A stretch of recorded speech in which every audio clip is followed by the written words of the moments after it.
नेता राहुल गांधी का दावा है कि देश बहुत जल्द ही संकट आर्थिक स्थितियों से जूझ सकता है और सीधे सीधे उन्होंने बेरोजगारी और आर्थिक तंगी को बताते हुए भाजपा सरकार पर निशाना साधा। तो आज हम जनता के बीच खड़े हैं और जनता से बात करेंगे कि क्या सच में आर्थिक स्थिति देश में आने वाला है। उन्होंने कहा कि बहुत जल्द ही आर्थिक स्थिति से देश जूझने वाला है। एक शेर से आपके चैनल पे अपनी बात की शुरुआत करूंगा कि चिरागों के सफ़र में दबदबा हो आंधियों का, चिरागों के सफ़र में दबदबा हो आंधियों का, तो फिर अंजाम जुल्मत के सिवा कुछ नहीं।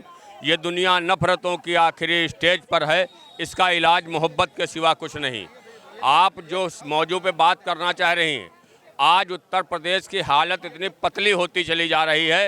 ये भारतीय जनता पार्टी की हुकूमत जो है पूरी तरीके से शिक्षा, स्वास्थ्य, किसान, नौजवान, ये किसी की नहीं है, कोई इनसे मतलब नहीं है, क्योंकि ये सिर्फ हिंदू मुसलमान, मंदिर मस्जिद, इसके अलावा इनके पास कुछ है नहीं। आज प्रदेश के अंदर छात्रों का क्या हाल है, आए दिन लाठी खा रहे हैं।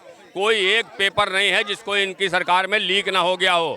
और उसके बाद में तमाम बेरोजगार इनकी हुकूमत से जब रोजगार मांगते हैं तो उन पर लाठियाँ बरसाई जाती हैं, तमाम छात्रों के ऊपर लाठियाँ बरसाई जाती हैं, तमाम किसानों के ऊपर लाठियाँ बरसाई जाती हैं। तो इस वजह से ये भारतीय जनता पार्टी की उत्तर प्रदेश की नाकारा हुकूमत से किसी को कोई उम्मीद नहीं रखना चाहिए। आज महंगाई की बात नहीं करेंगे, आज ये शिक्षा की बात नहीं करेंगे, आज ये स्वास्थ्य की बात नहीं करेंगे। आज जहाँ पर डीजल पेट्रोल 2014 से पहले 50 रुपये लीटर था, आज वहीं पर 100 रुपये से ऊपर डीजल हो गया है और 100 रुपये से पार पेट्रोल हो गया है। 1000 रुपये के गैस का सिलेंडर हो गया है। आज महिलाएं जो हैं, क्योंकि इस देश की आधी आबादी महिलाएं हैं, वो अपना परिवार चलाने में साग सब्जी हर चीज़ कितनी महंगाई है। ये भारतीय जनता पार्टी की उत्तर प्रदेश की नाकारा हुकूमत इस महंगाई पे कह रहे हैं। भारतीय जनता पार्टी के नाकारा हुकूमत है, हिंदू मुस्लिम बस करती है भारतीय जनता पार्टी। देखिए एक चीज़ हम बता दें, सब सरकारें नहीं जिम्मेदार है, जिम्मेदार तो इसका विपक्ष भी है। 12 बजे अखिलेश यादव सो के उठते हैं और 1 बजे ऐसी कमरे में बैठते हैं तो ट्विटर पर लिखब चालू करते हैं। तो अगर जब विपक्ष रोड पर नहीं उतरेगा तो सरकार जो चाहेगी वो करेगी। इसी से आप व्याख्या कर लीजिए। और रही राहुल गांधी जी की बात आपने कही देश में संकट आने की, तो संकट कांग्रेस पे आ रहा है, देश पे नहीं आएगा। देश पे ऊपर वाले का रहमो करम है, इसलिए नहीं आएगा। का दावा कहना है कि ऐसे ही रहा तो एक दिन देश भारी संकट का सामना करना पड़ेगा। देश को इतना आर्थिक स्थिति कमजोर हो गई है कि देश को संकट सामना करना पड़ेगा। राहुल गांधी तो यही रास्ता देख रहे हैं कि देश जो है संकट से गुजरे तो फिर जो है कांग्रेस को आदि करे। बाकी ऊपर वाले का रहमो करम होगा। तमाम हिंदू भाई, तमाम मुसलमान भाई मंदिर मस्जिदों में बैठेंगे, भगवान अल्लाह से याचना करेंगे, ये नौबत नहीं आएगी। बाकी अखिलेश यादव, राहुल गांधी विरासत में गद्दी तो जरूर पा गए, बाकी बुद्धि, मुद्दा और संस्कार बेहीन हो चुके हैं। इसलिए वो जो है जनता के लिए कब रोड पर उतरेंगे। यही राहुल गांधी और अखिलेश यादव लाल कापी लेके फर्जी आरक्षण संविधान के नाम पर 37 सीटें कांग्रेस, 37 सीटें समाजवादी और 6 सीटें कांग्रेस, कब ये लोग अब आरक्षण संविधान की दुहाई देंगे। तो कहने का हमारा मतलब है आने वाले समय में भारतीय जनता पार्टी सबका साथ, सबका विकास, सबका विश्वास, सबके प्रयास के आधार पर तमाम जा रही। और उत्तर प्रदेश में बहन कुमारी मायावती का और असरुद्दीन ओवैसी साहब का गठबंधन होने जा रहा है, तो कांग्रेस और समाजवादी तो इसी में बुता जाएगी। जैसे कि सर कहे कि सबका साथ सबका विकास भारतीय जनता पार्टी कर रही है, वही एक तरफ राहुल गांधी कह रहे हैं कि देश हमारा महंगाई से जूझ रहा है, आर्थिक संकट से जूझ रहा है। क्या कहना? भारतीय जनता पार्टी और विकास, किन्नर समाज से औलाद की आस और भारतीय जनता पार्टी का विकास को कैसे यकीन कर लेगा कोई। जिस तरह किन्नर समाज से औलाद की आस नहीं कर सकता, इसी तरह भारतीय जनता पार्टी से कोई विकास की आस नहीं कर सकता। ये लोग आप कह रहे हैं विकास का आस नहीं रह सकता भारतीय जनता पार्टी से, और भारतीय जनता पार्टी विकास की बात करती है। कहाँ विकास? पूरे आज मैं एक खबर पढ़ रहा था, एक बेटी ने आज एक पत्र लिखा अपने पिता को और आत्महत्या कर ली। उसने लिखा, पिताजी मुझे आपने कोचिंग के माध्यम से, तुम्हारे जितनी बेटी थी वो, मुझे कोचिंग किया, मैंने नीट का एग्ज़ाम दिया, मुझे उम्मीद थी कि बहुत अच्छे नंबर आएंगे। अब ये लीक हो गया, अब मैं आगे तैयारी नहीं कर सकती हूँ, आगे मैं ये नहीं कर सकती हूँ कि ऐसे अच्छे अंक मैं ला सकूँ, इसलिए मैं आत्महत्या करनी हूँ। इस तरह से तमाम युवक और युवतियाँ आत्महत्या करने पर मजबूर है। मैं भावुक हो गया हूँ क्योंकि मैं भी 4 बेटियों का बाप हूँ, और जब एक बेटी आत्महत्या करती है उसके पिता पे कितना जोर पड़ता है। ये भारतीय जनता पार्टी का विकास है, ये भारतीय जनता पार्टी का विकास है कि आज 32 करोड़ युवा सड़कों पर धक्के खा रहे हैं। माँ बाप बड़े पेट पाल के जब बच्चों को पढ़ाते हैं, कोचिंग कराते हैं, कैसे कैसे व्यवस्था करते हैं, और जब उनको रोजगार नहीं मिलता, जब उनको परीक्षा जो देते हैं वो परीक्षाएं लीक हो जाती है, तो क्या ये विकास है? और उसके ऊपर कोई भी यहाँ का जो शिक्षा मंत्री धर्मेंद्र प्रधान कभी इस्तीफा देने की या उससे जवाब तलब करने की बात नहीं करता। देश में अघोषित इमरजेंसी लगने वाली है, महंगाई बेरोजगारी से जनता त्रस्त हो चुकी है। ये इस्तीफा देने वाली सरकार नहीं है, ये बेईमान निकम्मों की सरकार है। छात्रों का भविष्य चौपट कर दिया है। परीक्षा लीक करने का इनका मकसद लोगों को ओवरएज करना है ताकि नौकरी ना देनी पड़े, और ये इस्तीफों की सरकार नहीं है। विकास की बात कहती है भारतीय जनता पार्टी, करिए हम विकास के रोजगार की बात करती है। विकास तो इनके 2 पुत्र हैं, विकास पुत्र मोदी, योगी, अमित शाह, यही विकास है। ईवीएम के विकास 2 ही हुए इस देश में। स्ट्रीम फाइल के मुलजिम इजराइल और अमेरिका के इशारे पे डांस कर रहे हैं। इनसे जनता का विश्वास उठ चुका है। ये जनता की सरकार नहीं, ईवीएम की सरकार है। क्या कहना चाहते हैं? बिल्कुल बिल्कुल, मैं भाई साहब की बात से बिल्कुल 100% सहमत हूँ। ये आवाज़ इनकी व्यक्तिगत नहीं है, ये इस देश की आवाज़ है, इस हर युवा की आवाज़ है, उस पिता की आवाज़ है जो अपनी बेटी की तैयारी कर रहा था, आज वो आत्महत्या कर लिया है। मैं ये आवाज़ पूरी जनता की आवाज़ है। आज प्रतिपक्ष नेता राहुल गांधी जी ने कहा कि इस देश में अघोषित इमरजेंसी तो लग चुकी है, लेकिन घोषित इमरजेंसी बहुत जल्द लगने वाली है और प्रधानमंत्री जी भागने वाले हैं।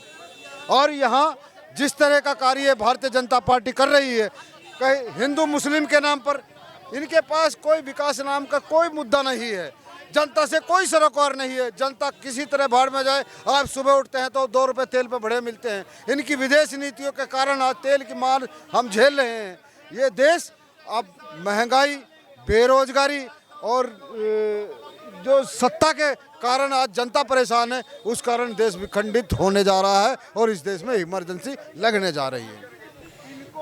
क्या कहना चाहते हैं सर राहुल गांधी के बयान पर कि राहुल गांधी कह रहे हैं कि भारत में इतना आर्थिक तंगी आ गई है कि भारत एक ऐसा बेरोजगारी युवाओं को भी देखने को मिल रहा है। राहुल जी की बातों में कहाँ आ रही हैं? राहुल जी का जो है कोई बयान सही आया है आज तक?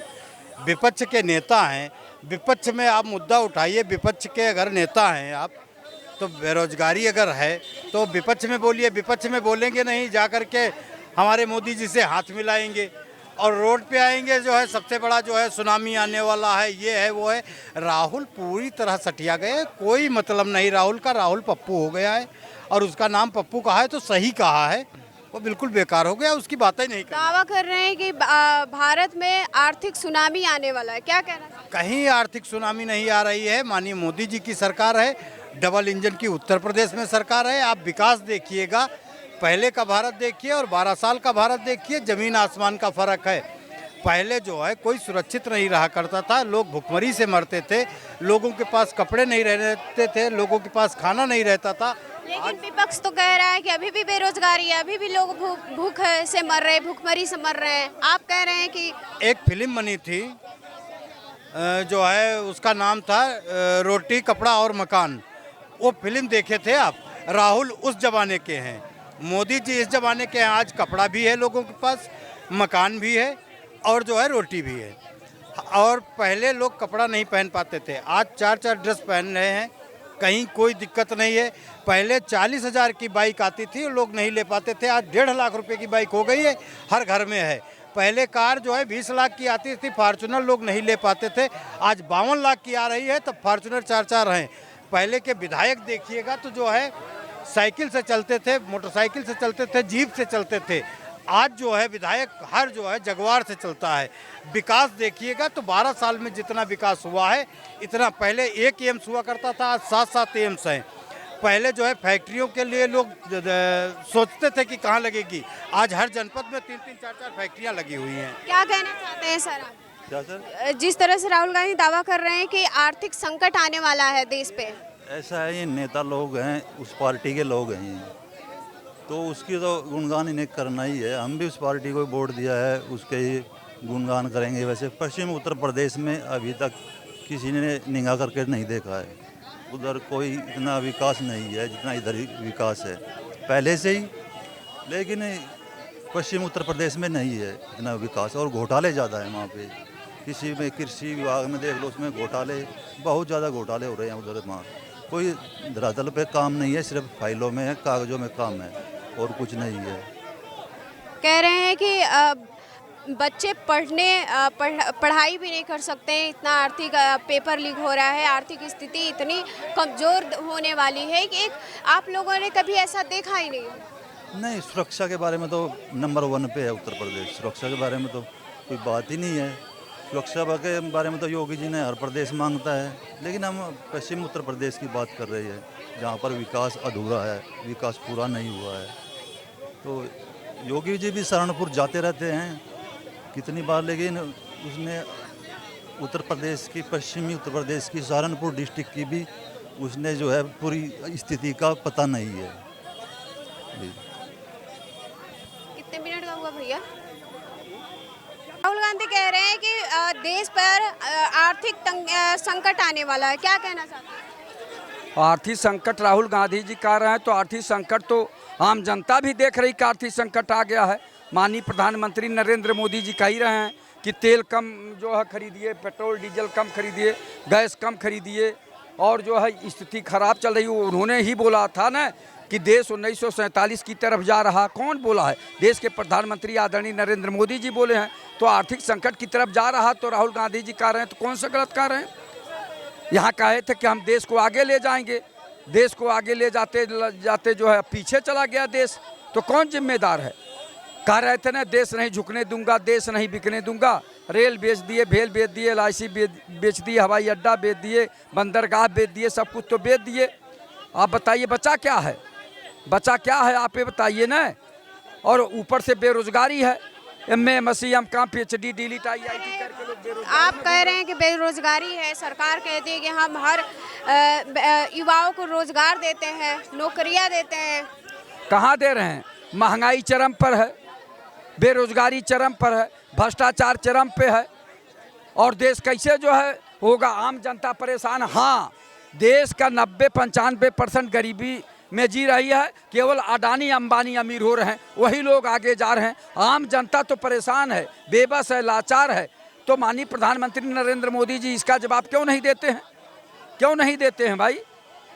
खाली कहते हैं कि देश आगे जा रहा है, आगे जा रहा है, प्रति व्यक्ति आय घट रही है, और इनका DGP जो है पता नहीं कैसे आगे जा रहा है। आप बता दीजिए।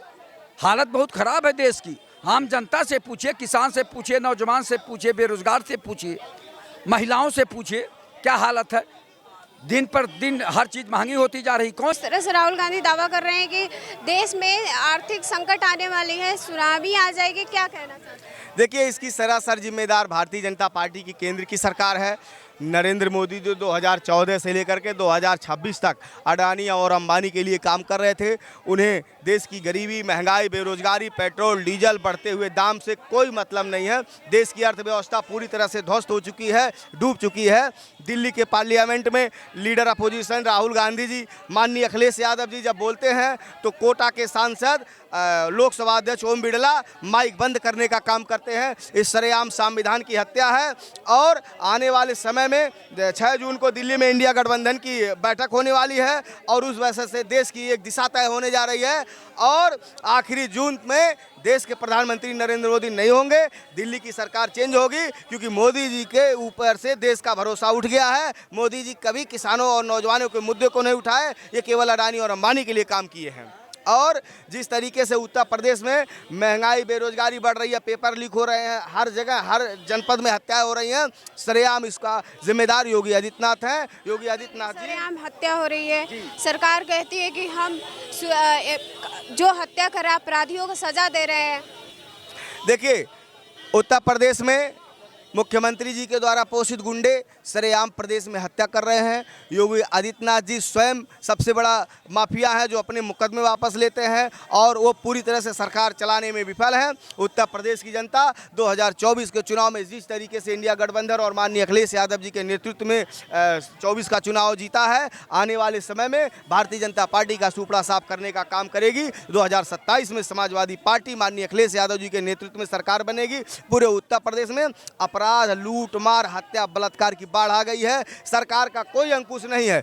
ब्यूरोक्रेट्स अधिकारी घूस लेकर के काम करने का काम कर रहे हैं और जितने प्रशासनिक अधिकारी हैं ये सरेआम विपक्ष का सम्मान नहीं कर रहे हैं। सांसद, विधायक विपक्ष के नेताओं पे मुकदमा लाद के जेल भेजने का काम कर रहे हैं। अपराधी सरेआम घूम रहे हैं। इस सरकार को जवाब देना चाहिए। आने वाले समय में जनता इनको सत्ता से हटाने के लिए तैयार है। कहना चाहते हैं सर, राहुल गांधी कह रहे हैं कि आर्थिक तंगी से देश जूझ रहा है। राहुल गांधी के दादी के ज़माने में ये सब होता था। स्वर्गीय इंदिरा गांधी के ज़माने में इमरजेंसी लगा था। वही ये सोच रहे हैं। राहुल जी को सत्ता पाने के लिए अलुल जलुल बोलना पड़ता है। वो सत्ते के भूखे हुए हैं, सत्ता उनको मिल नहीं रहा है। 20 साल 25 साल से वो बैठे हुए हैं, जनता के बीच में जा नहीं रहे हैं। जनता के बीच में जाते तो उनको समझ में आता कि जनता हमको सत्ता देगी कि नहीं देगी। लेकिन सत्ता फिर मोदी जी और योगी जी उत्तर प्रदेश में 2027 में 300 प्लस आने जा रहे हैं। सबका साथ, सबका विकास, सबके सम्मान के नाम पे कह रहे हैं कि नरेंद्र मोदी 1 साल में पीएम अब नहीं रहेंगे, हटने वाले हैं। वो अपने उनको इस्तीफा दे देनी चाहिए जब जनता के बारे में नहीं सोच रहे। भाई, इस्तीफा देने कहने वाले वो कौन होते हैं? राहुल गांधी जी। मैं पूछना चाहता हूँ, इस्तीफा दिलाने वाले वो कौन है? जनता नहीं देगी उनकी जवाब। अभी लोग बंगाल में देखिए, जनता ने उनको चुना। भारतीय जनता पार्टी को बंगाल में जनता ने चुना। अभी ज़्यादा दिन नहीं हुआ, 2 महीने भी नहीं लगा लमसम। लेकिन हमेशा विपक्ष मुद्दा उठाती है कि इस्तीफा दे दो। अरे क्यों इस्तीफा दे दो? जनता चुन के बैठाई है। सबका साथ, सबका विकास के नाम पे बैठे हैं। सबके लिए काम कर रहे हैं, चाहे हिंदू हो, मुसलमान हो, सिख हो, ईसाई हो, सबका विकास कर रही है भारतीय जनता पार्टी। राहुल जी दिमाग काम नहीं कर रहा है। उनको उत्तर प्रदेश और भारत की जनता पप्पू इसीलिए कहते हैं कि पप्पू जैसी बात करते हैं। वो हमेशा किसी चैनल पर पप्पू की तरह बात करते हैं।